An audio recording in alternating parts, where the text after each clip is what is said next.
এই রকম spongy cake লাগবে, তাহলে আমার রেসিপিটা দেখে এখনই বানিয়ে নিন। দেখুন কত সুন্দর করে আমার মেয়ে বানিয়ে দেখাবে। আমার মেয়ের খুব ইচ্ছা যে আপনাদেরকে কেক বানিয়ে দেখাবে, তো যার জন্য আজকে আমার মেয়েই করছে। তাহলে দেখে নিই কেমন করে বানায়। তো প্রথমে দুটো ডিম ফেটিয়ে নিচ্ছে। এখন ডিমটার মধ্যে ছোটো গ্লাসের 1 গ্লাস গুঁড়ো চিনি দেওয়া হলো। গুঁড়ো চিনি দিয়ে নিল, সেই গুঁড়ো চিনি দিয়ে ডিমটাকে ভালো মতন ফেটিয়ে নিচ্ছে। যেই বাসনের মাপ করে কেকটা বানানো হবে একই মাপ করে সমস্ত কিছুর মাপ নিতে হবে। এখন 1 চামচ নিয়ে নিল বেকিং পাউডার। এটা কিন্তু বেকিং সোডা না, এটা বেকিং পাউডার। এটা নিল বড় চামচের 1 চামচ। এতে করেই কেকটা সফট হবে। আর দিয়ে দিচ্ছে ছোটো চামচের আধা চামচ বেকিং সোডা। খুব ভালো করে এখন সবসহ ফেটিয়ে নিবে। একদম স্মুথ করে ফেটিয়ে নিয়েছে, একদম ক্রিম ক্রিম হয়ে গেছে। দেখে বুঝতে পারছেন খুব ভালো করে ফেটিয়ে নিয়েছে। এখন এর মধ্যে দিয়ে দিচ্ছে এই কাপটারই 1 কাপ তেল।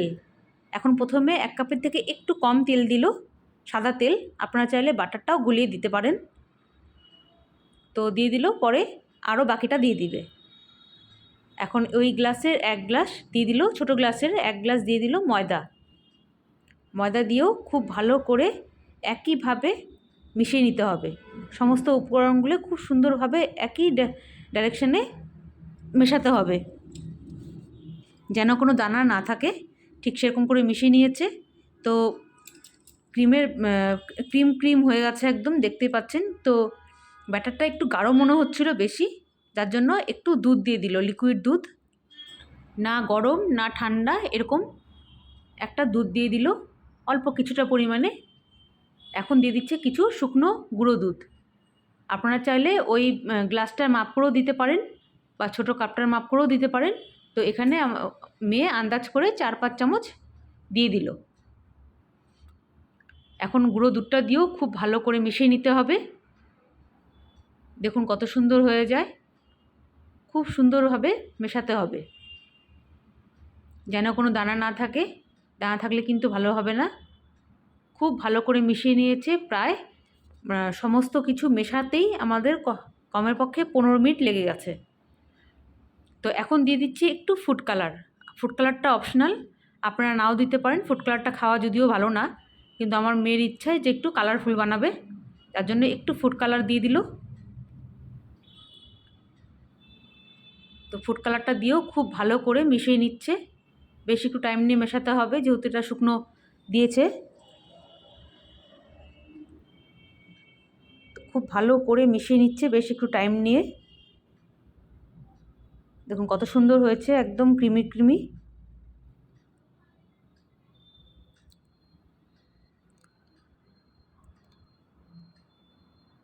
তো আরেকটু ফুড কালার দিয়েছিল। তো এখন একটা বাটি নিয়ে, এই বাটিটাতেই আমি সবসময় করে থাকি কেক। তো এই জন্য বাটিটা কিন্তু দেখতে এরকম। বাটিটা একটু নোংরা না, হয়তো বলবেন যে বাটিটা নোংরা, কিন্তু না, এই বাটিটাতে সবসময় করা হয় জন্য বাটিটা এরকম হয়ে গেছে। বেশ অনেক পুরনো বাটিটা। তো প্রথমে সাদা তেল মাখিয়ে নিল গোটা বাটিটাতে। এখন কিছুটা পরিমাণে আটা দিয়ে গোটা বাটির মধ্যে এরকম করে ছড়িয়ে নিচ্ছে। এটা দেখে বুঝে নিতে হবে। এরকম করে ছড়িয়ে নিচ্ছে, তাতে করে কেকটা যখন দেওয়া হবে, কেকটা কিন্তু পুড়ে যাবে না, এই আটাটাই পুড়ে যাবে। আপনারা চাইলে আটাটা খেতেও পারেন, যদি পুরাটা পছন্দ করেন খেতেও পারেন, আবার কেটে বাদও দিয়ে দিতে পারেন। তো পরে আপনাদের দেখানো হবে।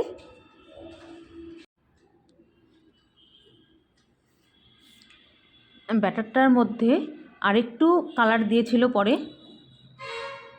তো এখন ব্যাটারটা ঢেলে দেওয়া হবে বাটির ভেতরে।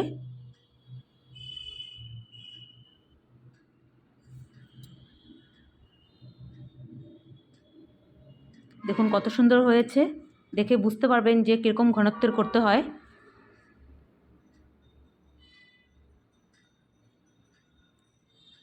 খুব ভালো করে সুন্দরভাবে কাচিয়ে পুরো বাটিটার থেকে দিয়ে দেওয়া হলো। এখন হালকা ট্যাপ ট্যাপ করে উপর দিয়ে, যদি চান আপনারা কিছু দিয়ে সাজিয়েও দিতে পারেন, যে কোনো ড্রাই ফ্রুট দিয়ে সাজিয়ে দিতে পারেন। আমি এখানে কাজু বাদাম দিয়েছিলাম, অন্য কিছু দেইনি, মেয়ে পছন্দ করে না। এখন মেয়ে বললো যে এখন বাকিটা তুমি করো, আমি আর করছি না। তো মেয়ে চলে গেল, আমি ড্রাই ফ্রুট দিয়ে সাজালাম। তো পরে ড্রাই ফ্রুট যে কোথায় চলে গেল পরে আর খুঁজেই পেলাম না। পরে দেখি যে কেকের একদম লাস্টে নিচে পড়ে গেছে। কেক যখন হয়ে গেছে তখন দেখি যে একদম নিচে পড়ে গেছে। তো প্রথমে গ্যাসে একটি সসপ্যান বসিয়ে দিয়ে দিলাম লবণ, 1 প্যাকেট লবণ ধরে দিয়ে দিলাম। গ্যাসটা জ্বালিয়ে রেখেছিলাম প্রথমে 5 মিনিটের মতন, তারপরে গ্যাসের ফ্লেমটা একদম কমিয়ে নিয়ে দিয়ে দিলাম বাটিটা বসিয়ে। প্রায় আধা ঘন্টা পর ঢাকা খুললাম, দেখুন কত সুন্দর হয়েছে দেখতে, একদম মানে সেরকম লোভনীয় লাগছে, তাই না? খুব সুন্দর হয়েছে কিন্তু। একটা টুথপিক দিয়ে দেখে নিলাম, একদম টুথপিকে উঠে আসেনি, একদম ক্লিন আছে টুথপিকটা। তো এখন নামিয়ে নিচ্ছি। ঢাকা খোলার পরে আরও 5 মিনিট রেখেছিলাম, এখন নামিয়ে নিলাম। তো লবণটা এখন ঢাকা দিয়ে রেখে দিব, পরে আবার কোনো সময় লাগবে। এখন বাটিটার থেকে কেকটা উঠিয়ে নিচ্ছে, মেয়েই ওঠাচ্ছে। দেখুন কত সুন্দর আলগাভাবে উঠে আসলো, কিচ্ছু ঝামেলা করতে লাগলো না, কোনো কিছুই করতে লাগলো না, এমনিতেই উঠে আসলো।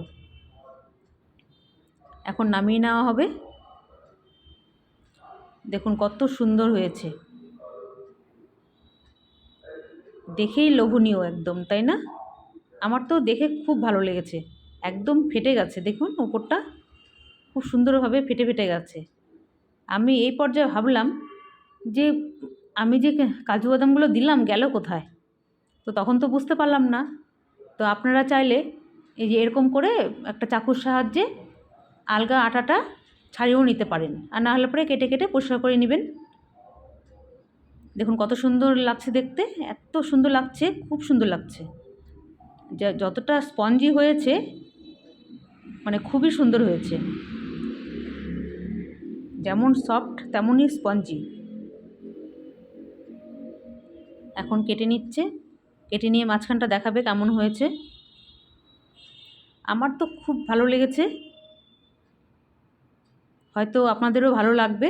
তো যদি ভালো লাগে, তো আমার মেয়ে করেছে, তো যদি ভালো লাগে লাইক করবেন, শেয়ার করবেন, কমেন্ট করবেন, আর অবশ্যই সাবস্ক্রাইব করবেন প্লিজ, আপনাদের কাছে অনুরোধ রইল। খেতে কিন্তু খুবই সুন্দর হয়েছিল, দেখে হয়তো বুঝতে পারছেন যে কতটা স্পঞ্জি আর সফট হয়েছে। তো আমি পোড়াগুলো বেশি উঠাইনি, মেয়ে উঠালো না বেশি। দেখেন কাজু বাদামগুলো একদম নিচে চলে গেছে, যার জন্য কাটতে একটু অসুবিধা মনে হচ্ছিল। আবারও কেটে নিল, এখন আমরা খেয়ে নিব। তো দেখা হবে নতুন অন্য কোনো ভিডিওর সঙ্গে। এখন আমরা কেক এনজয় করি।